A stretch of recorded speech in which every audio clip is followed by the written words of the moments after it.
Kami bahas topik mancanegara, saudara. Jet tempur Amerika Serikat menembak jatuh sebuah drone Iran di Laut Arab pada hari Selasa waktu setempat.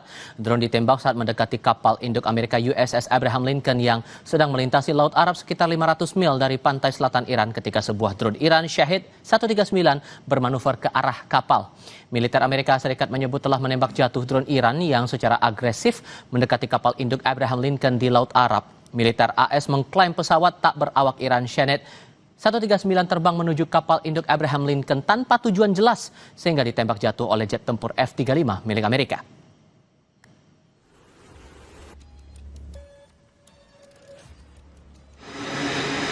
Angkatan Laut Amerika kembali merilis rekaman dari kapal induk yang diambil di Laut Arab. Jet tempur lepas landas dari atas kapal di tengah ketegangan antara Amerika Serikat dan Iran. Jet tempur terbang dari landasan pacu kapal induk Amerika Serikat USS Abraham Lincoln. Rekaman yang diambil pada akhir Januari lalu ini menunjukkan kapal induk Angkatan Laut AS itu berada di atas Laut Arab. Rekaman juga menunjukkan gambar pengisian logistik di kapal induk. Aktivitas ini bertepatan usai jet tempur AS menembak jatuh drone Iran yang mendekati kapal dengan maksud yang tidak jelas hingga membuat tensi semakin tinggi antara Washington dan Teheran.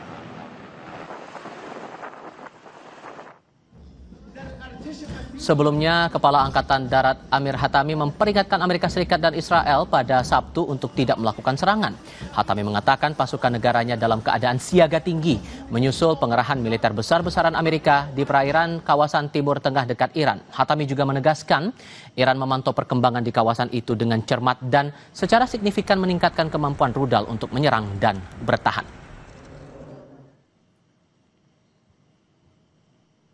Lalu sejauh mana dampak meningkatnya ketegangan Amerika Serikat dan Iran ini? Sudah bersama saya di studio Marsma TNI Purnawirawan Agung Sasongko Jaki, pakar kajian strategis Perhimpunan Purnawirawan Angkatan Udara. Pak Agung, selamat sore Pak.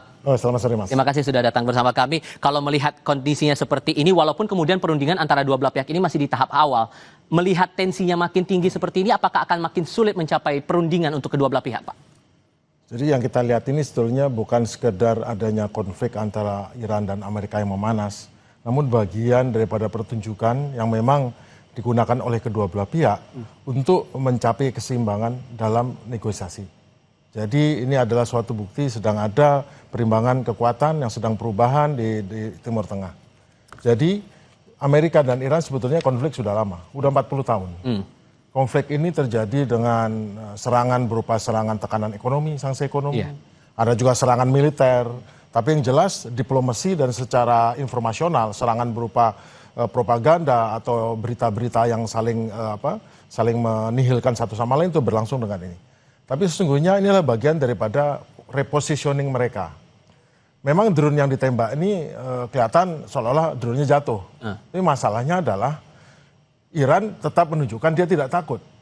Meskipun ada pesawat kapal induk di sana, mereka mengirim drone dan drone ini bisa mendekat dan mungkin jaraknya masih belum cukup mengancam. Tetapi bagi Amerika, ini jangan sampai dibiarkan. Walaupun secara logistik perbandingannya jauh beda. Jangan sampai dibiarkan ada gambar kapal induk Amerika diambil oleh drone.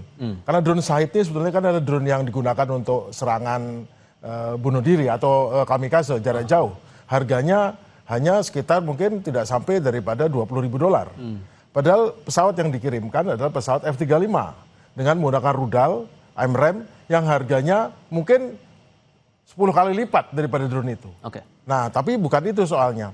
Amerika menunjukkan bahwa dia tetap mengontrol posisinya, dia tetap berkuasa, tidak ada yang bisa terbang di sekitarnya. Sementara Iran tetap menunjukkan saya tetap tampil, saya tetap terbang. Konflik yang terjadi tidak memanaskan apa-apa. Itu bagian daripada pertunjukan yang harus diberikan Amerika, menunjukkan kepada sekutunya saya bertindak tegas, saya jatuhkan drone-nya. Iran, saya juga bertindak tegas, saya kirim drone ke sana. Soal drone-nya jatuh atau apa atau ditembak itu cerita lain.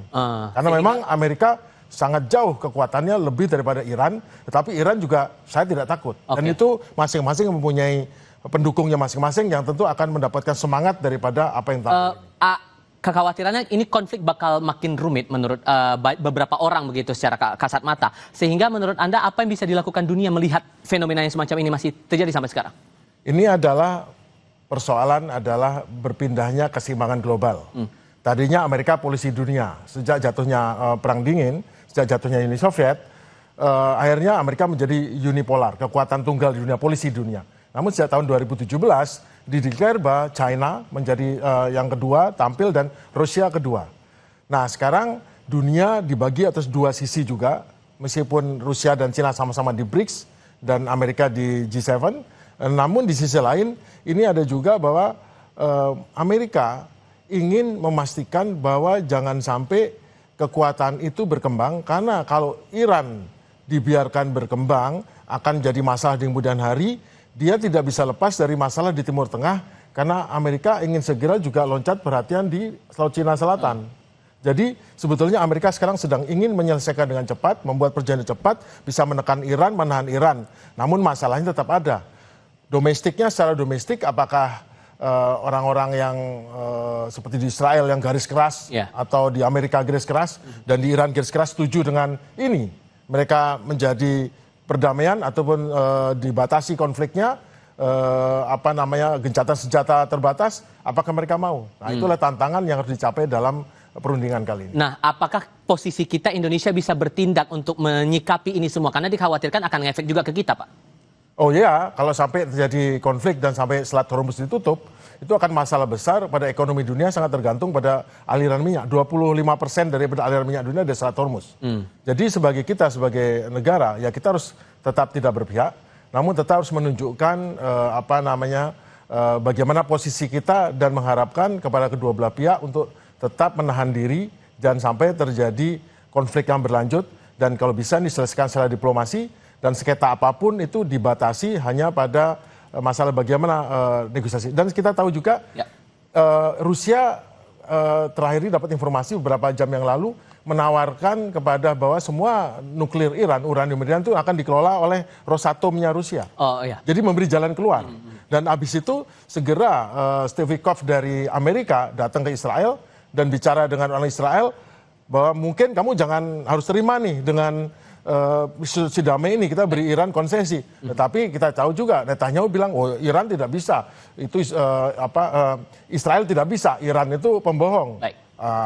Jadi masih ada tit and tat dalam ini. Tapi saya kira kedua pihak betul-betul tidak mau melanjutkan ke perang yang besar. Ini hanya bagaimana positioning agar mereka tetap diterima kawasan, Amerika sebagai pengendali kawasan, dan Iran sebagai regional power, dan domestiknya agar bisa terselesaikan, dan kalau bisa sanksinya dikurangi, sanksi ekonomi, sehingga Iran bisa maju ke depan. Baik, Pak Agung, terima kasih banyak sudah berbagi perspektif bersama kami kali ini, dan saudara tetap bersama kami untuk informasi lainnya di Kompas Petang.